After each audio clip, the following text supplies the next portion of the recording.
Hello and welcome to the first episode of 2020 and the beginning of Series 4 of Mediums in Action with me, Martin Litt-Wilson, and my good friend and expert medium, Ian Doherty.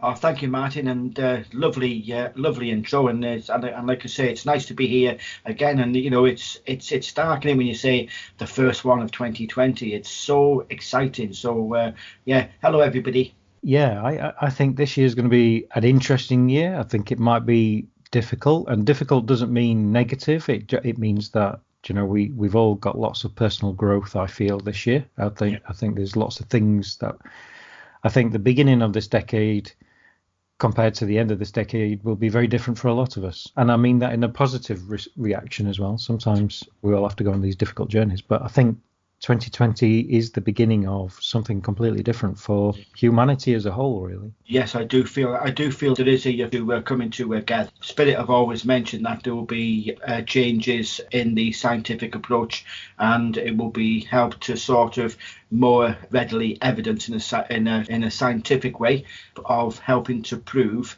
to evidence rather that there is communication with the side of life. And I do feel that is coming through mechanical way, for a better way of putting over, you know, where people need to see to believe, you know. So I do feel in a physical way, as in physical mediumship, I do feel it'll be happening. There won't be that sort of challenge where the physical mediumship has to take place in a darkened room. It's very open to, well, are they cheating? Are they this? Is this happening? So in broad daylight takes it away. But there's a scientific breakthrough are going to be absolutely enormous, and I do feel it is over this decade. Certainly, I'd say in the last 5 years, there's a number of researchers who've produced papers and books on the evidence that consciousness isn't as fixed as we think it is. It's not. It doesn't behave how we think it is. I mean, the insinuation is obviously that there is something else happening here. It's not just we live and we die. That there is a greater, wider consciousness that we are aware of, which I do believe that. So if that did come into fruition over this next 10 years, I think that would be amazing. I'd find it personally very gratifying. But I think as a whole, as well, as if humanity understood that, you know, that there are greater things out there, I think that would all help us spiritually as well, you know, because I think a lot of people have disconnected from being spiritual. Sadly, Ian, 2020 started off on a very sad note.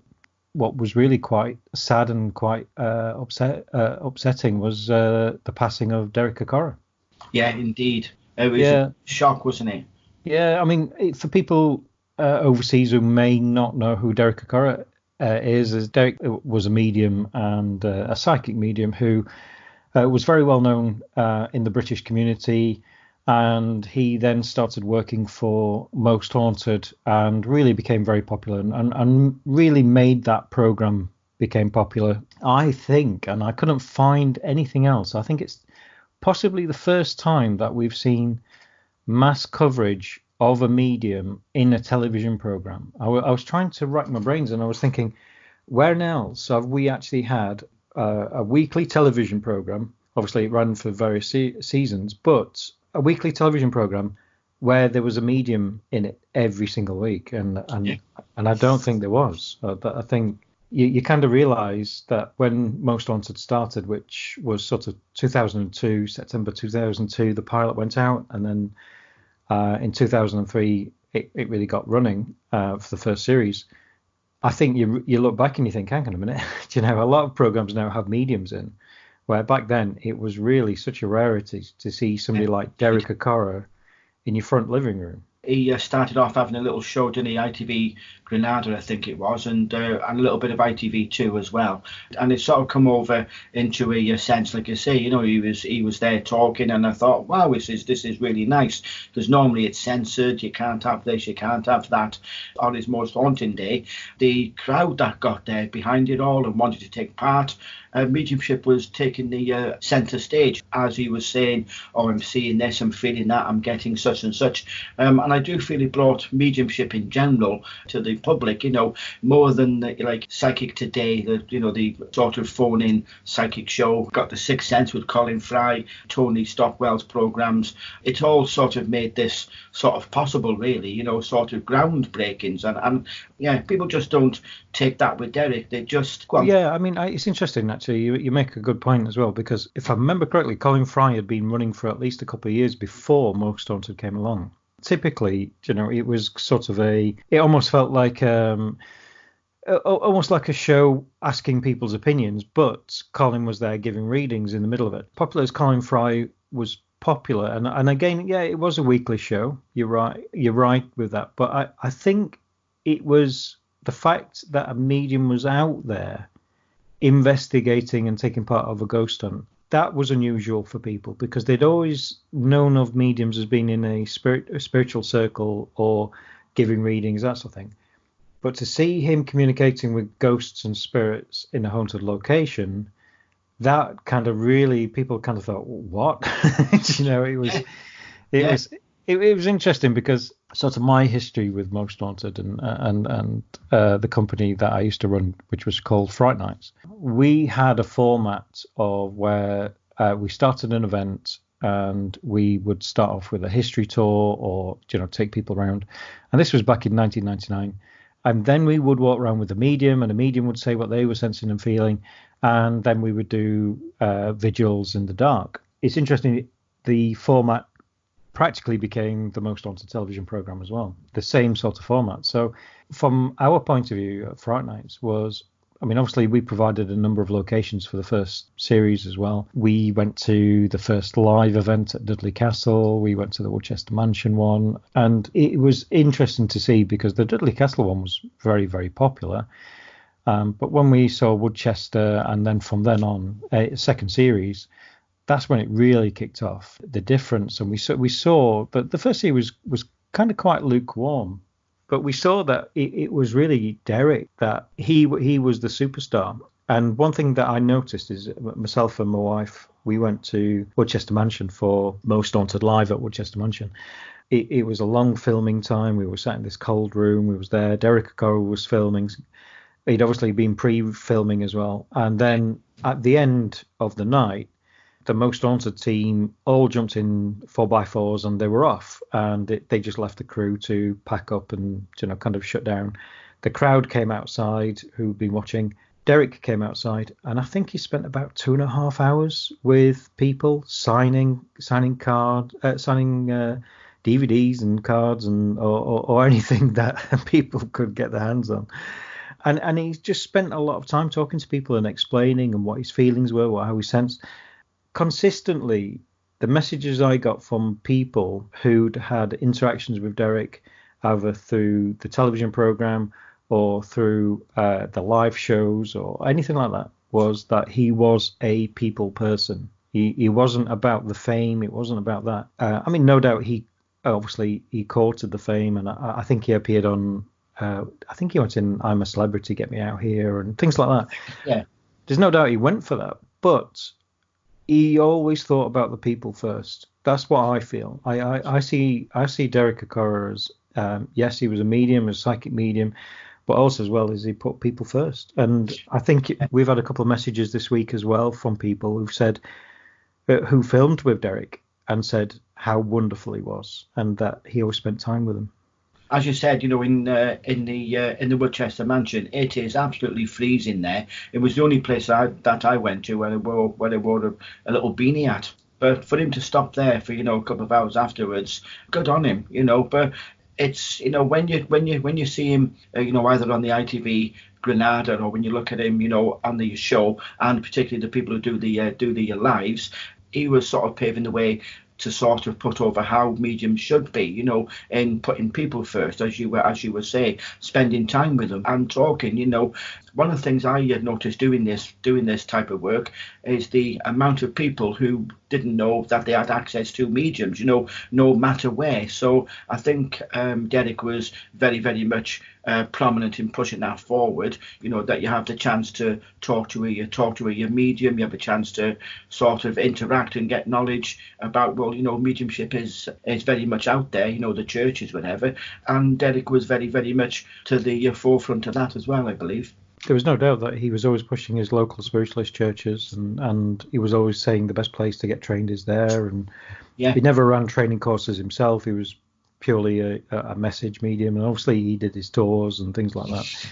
And people have got countless stories of how good he was and the things that he did. And I think there's a wider scale picture here as well, is because sadly, there's obviously a negative aspect. I mean, we can talk about the positiveness of what Derek did, and just to finish the sort of positiveness, I certainly feel, as you've just said, is he actually brought mediumship rather than just feeling quite stuffy and giving messages to people. He actually took it out of the churches, I think.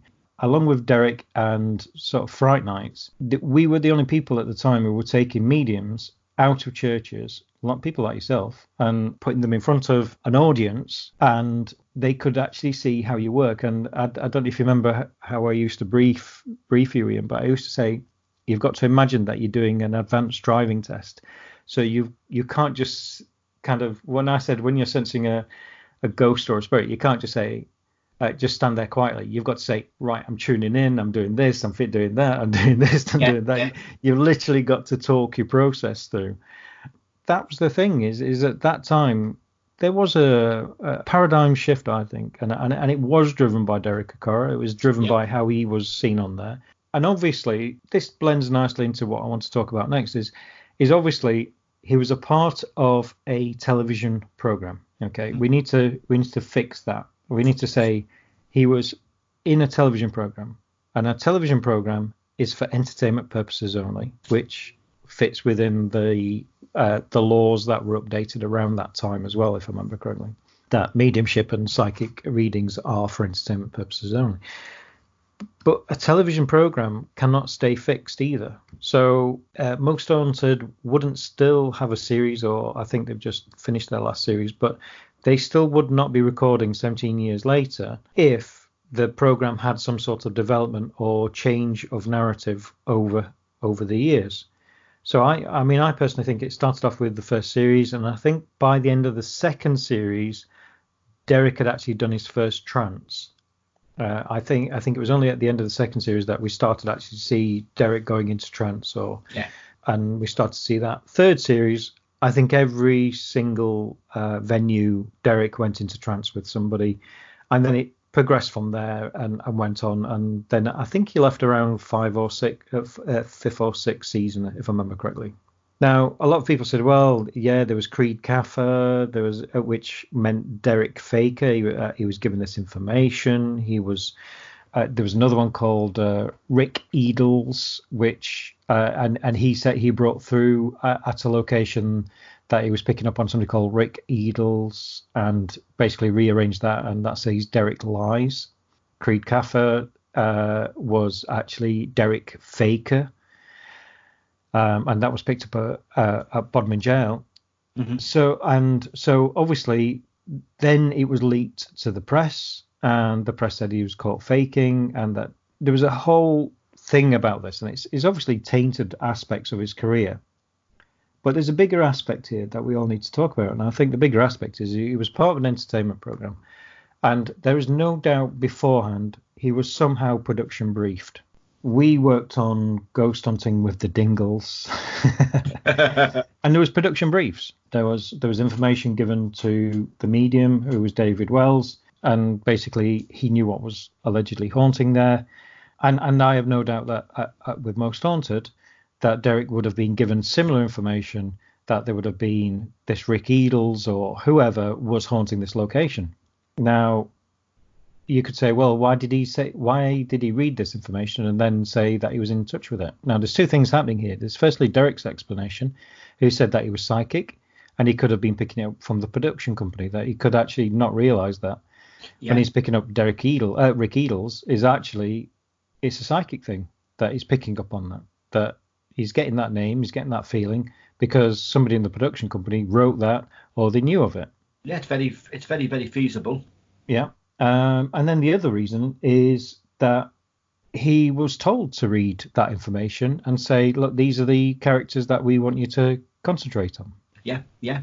So ultimately that says that, okay, you could say, well, Derek was ultimately set up to fall, because if a production company says, okay, we want you to concentrate on this. I filmed with Ghost Hunters International at their Spirit of Robin Hood. You can go on YouTube and watch that if you want, people.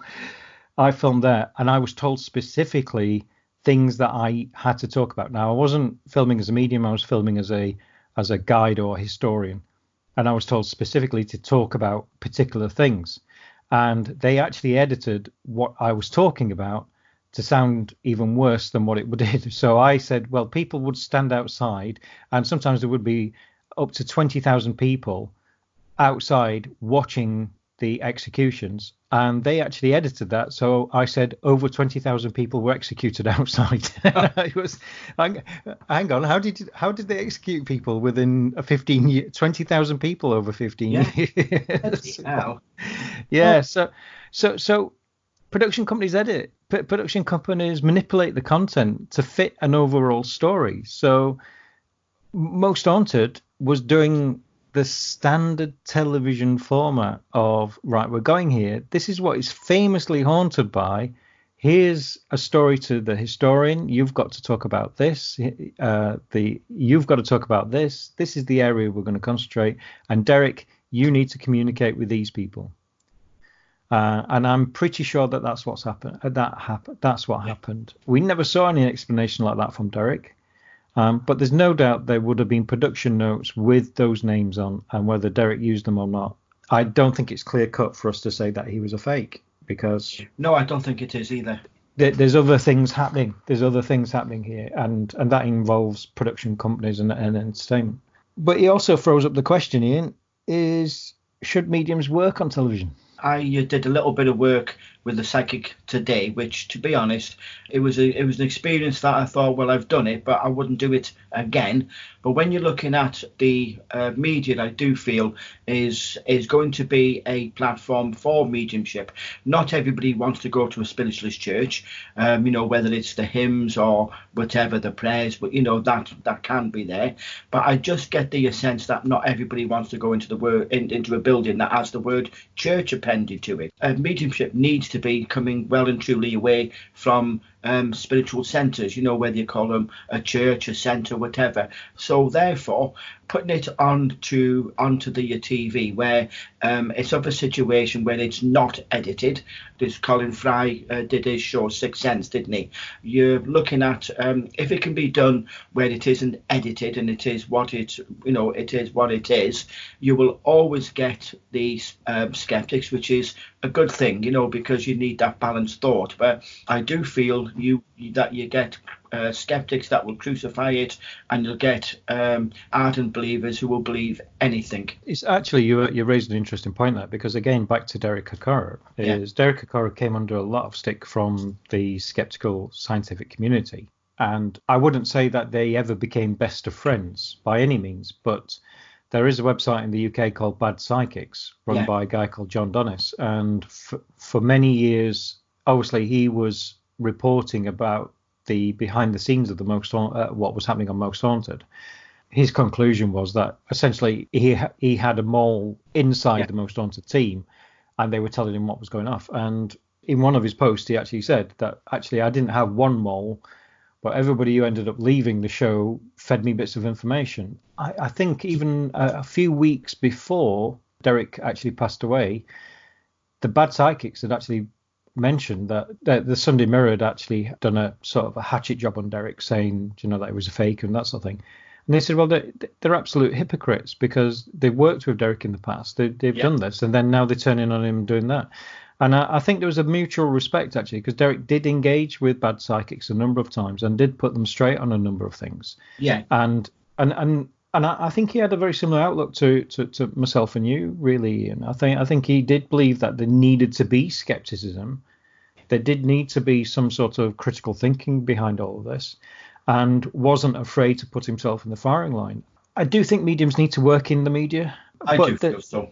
yeah, I mean, we're doing the media now. But the thing is if we look at 2002 when Derek got himself out there, Yeah. on Most Haunted, and you compare media now, YouTube was in its infancy. There's no such thing as podcasting. We can produce our own media now. So if there's any budding media mediums out there, just get recording some content and get it out there.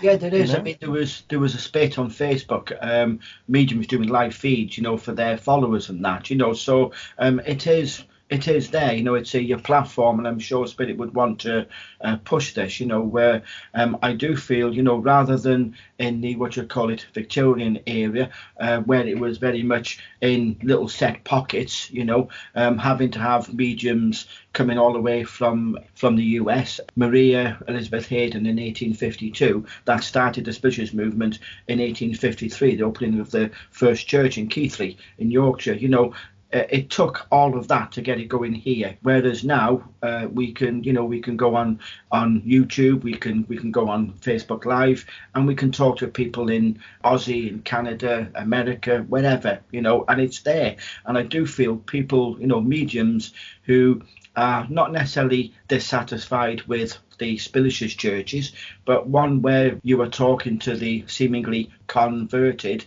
you need to get out there and help the skeptic, to have that sort of situation of making the mind up. They might still think, no, it's a load of rubbish, I don't believe it, and that's fine. Where it's not a media platform to ram things down people's throats, but it's to give them the opportunity to think, well, maybe there is something there, because what is evidential and bleak proof to one person is totally different to a second person. Working mediumship, it's not as easy as we have as me talking to you now. There's loads of facets behind it.